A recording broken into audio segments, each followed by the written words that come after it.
இது நம்ம லிஸ்ட்லயே இல்லையே, அடேங்கப்பா.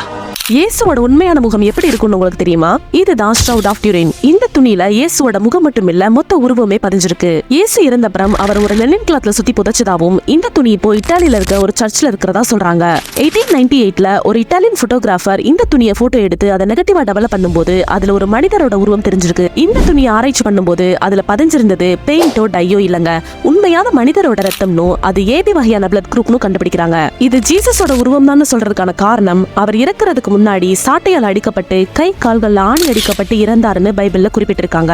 அதே போல இந்த துணியில பதிஞ்சிருந்த நபரோட உடல்ல 120க்கும் மேற்பட்ட சாட்டை அடிகளோட அச்சுகளும் கை கால் மணிக்கட்டுகளையும் பிளட் கிளாட் ஆகியிருக்க மாதிரியும் கைகள்ல 4 விரலோட தடம் மட்டும் பதிஞ்சிருந்ததாவும் இது கையில ஆணி அடிக்கிறப்போ கட்டை விரல் உள்நோக்கி மடங்கி அது பதிஞ்ச தடம்னு கண்டுபிடிக்கிறாங்க. அல்ட்ரா வயலட் போட்டோகிராஃபி மூலமா இந்த துணியில இருக்க நபரோட மார்பு பகுதியில ரத்தமும் நீரும் கசிந்திருக்க தடம் தெரியுதுன்னு, தலையை சுத்தி இருக்க ரத்த கரைகளை பார்க்கும்போது அது இயேசுவ சிலுவையில அறையிறதுக்கு முன்னாடி முள்முடி சூடி ஈட்டியால குத்தப்பட்டாருன்னு பைபிள்ல சொல்லப்பட்டதுக்கு மேட்ச் ஆகுது. அந்த துணியில இருந்த உடல் இறந்தப்புறம் அந்த உடல் அழுகுனதுக்கான எந்த ஒரு அறிகுறியும் இல்லைன்னு, ரத்த தடம் பதிஞ்சதுக்கான காரணம் அதிக அளவு ரேடியேஷன் சொல்றாங்க. அது ஜீசஸ் திரும்ப உயிர் தெழும்போது வெளிப்பட்ட ரேடியேஷனா இருக்கலாம்னு, அது இப்ப இருக்க 3D டெக்னாலஜிஸை வச்சு ஜீசஸோட உண்மையான முகத்துக்கு உருவம் கொடுத்திருக்காங்க ஆராய்ச்சியாளர்கள்.